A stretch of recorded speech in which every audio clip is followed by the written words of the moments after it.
खबर लोकसभा में अविश्वास प्रस्ताव पर चर्चा से जुड़ी, जहां आखिरी दिन प्रधानमंत्री का भाषण होगा।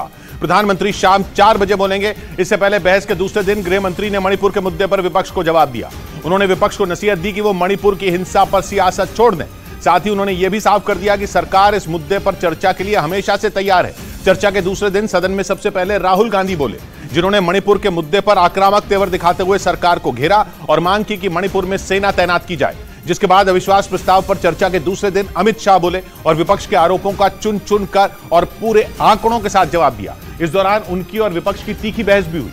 उन्होंने मणिपुर के मुद्दे पर बात करते हुए विपक्ष पर चर्चा से भागने का आरोप लगाया, क्योंकि संसद के मानसून सत्र के दौरान विपक्ष ने इस मुद्दे पर खूब हंगामा किया। विपक्ष की मांग थी कि प्रधानमंत्री इस मुद्दे पर सदन में बयान दें, लेकिन सरकार चाहती थी चर्चा हो और गृह मंत्री जवाब दें। जिसके बाद विपक्ष अविश्वास प्रस्ताव लाया और बहस के दूसरे दिन अमित शाह ने चर्चा में हिस्सा लिया, जहां उन्होंने विपक्ष पर जोरदार हमला किया। मगर आप सदन में चर्चा ही न होने दो। मणिपुर जैसे महत्वपूर्ण मुद्दे पर गृह मंत्री को अपना पक्ष न रखने दे। किस प्रकार की डेमोक्रेटिक व्यवस्था चाहते हैं माननीय? और क्या आप सोचते हो कि शोर शराबा कर आप मुझे चुप कर दोगे? आप चुप नहीं कर सकते हो। 130 करोड़ की जनता ने हमें चुनकर यहां भेजा है।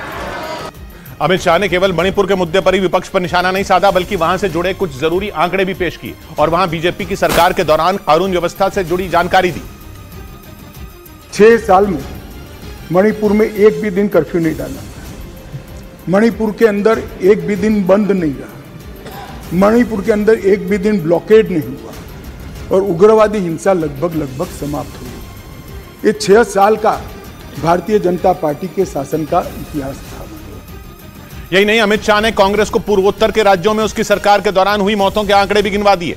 उन्होंने दावा किया कि कांग्रेस के वक्त पूर्वोत्तर में हुई हिंसा में हजारों लोगों की जान गई। आपके समय में तो 8 राज्य आग की लपटों से घिरे हुए थे और हिंसा में 6000 से ज्यादा लोग मारे गए थे।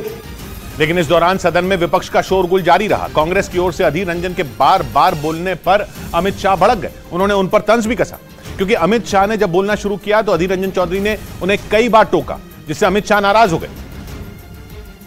ना अभी नहीं कह सकते, बैठ जाओ। नियम आपको मालूम होना चाहिए, नियम पढ़ लीजिए। अभी नहीं कर सकते। अरे भाई, आपकी पार्टी ने आपका नंबर ही बोलने में नहीं रखा है, क्या खड़े हो कर बोलते हो? आप लीडर ऑपोजिशन हो ना, आप चर्चा शुरू करते हो ना, बोलने देते हैं आपको। अब मेरे भाषण में क्यों बोल रहे हो आप? आपको बोलने नहीं देते आपके पार्टी वाले। बैठ जाओ। लेकिन अधीर रंजन नहीं माने, वो बोलते रहे।